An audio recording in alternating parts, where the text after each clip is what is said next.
mammals, during the summer, especially the late summer, we're hardwired to store a small amount of fat.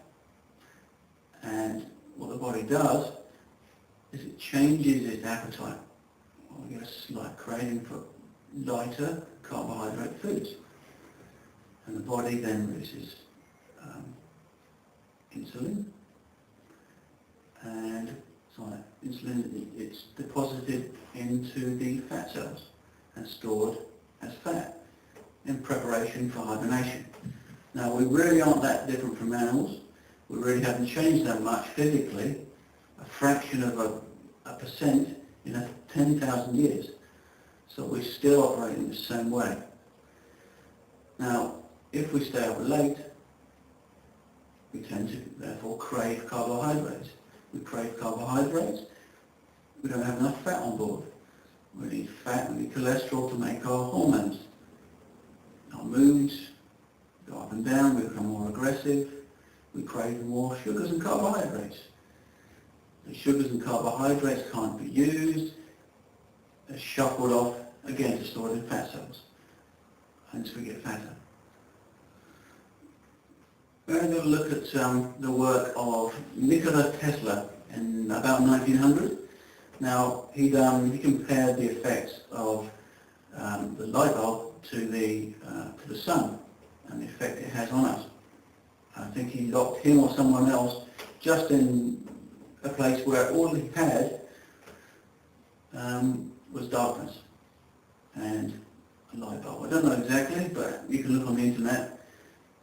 There's a lot of stuff about him there, comparing the light bulb and comparing natural light. Exactly the same effect within the body.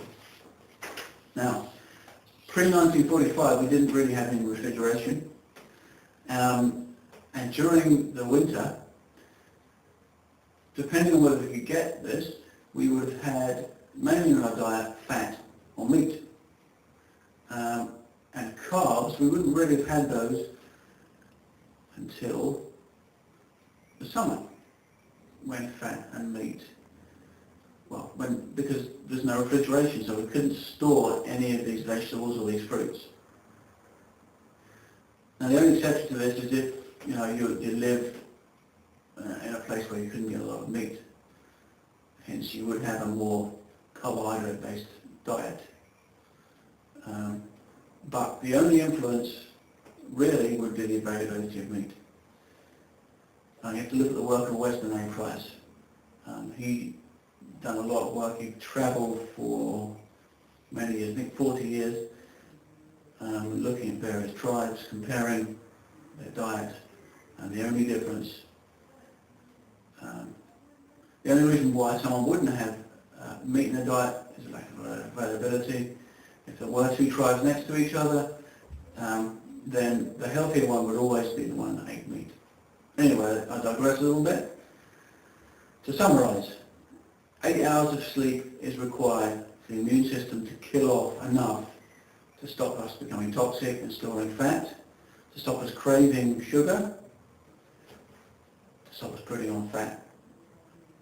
If we can't get that, if we don't do that, we'll find it very difficult to lose weight.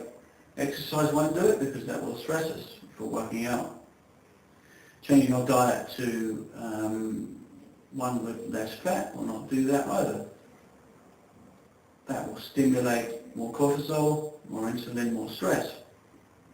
We need fat. Remember, we need fat for our hormones. And our hormones drive all our actions within our body, including that of fat storage. So we need a balance. So let's have a look at a solution to summarise.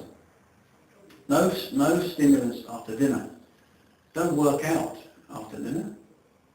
Don't work out after work. You need to try and set some time to exercise during the day or during the morning. Include wind down before you go to bed. Always lower the lights, turn the TV off, and relax with some relaxing music or something that you like to do that's relaxing before you go to sleep. Always sleep in a pitch dark room. Turn all the lights out. If you're struggling to get to sleep, use lavender oil behind the knees, in your armpits, in your neck. Just dab it on your neck. It's very relaxing. You can also do is things like zone exercises, deep breathing, rolling your eyes. Now, if you have a look at the book, How to Eat, Move, Be Healthy, How to Eat, Move and Be Healthy by Paul Chek, there's a whole list of exercises. It's the Zone 6 exercises that deal with and help sleep. Okay, so have a look at that resource there. You can buy that on Amazon UK. Okay, well I hope this has been useful for you. I'll be back soon with another clip. This is Daniel Clements for DC Integrated Health. Website address www.dcintegratedhealth.com. Thanks.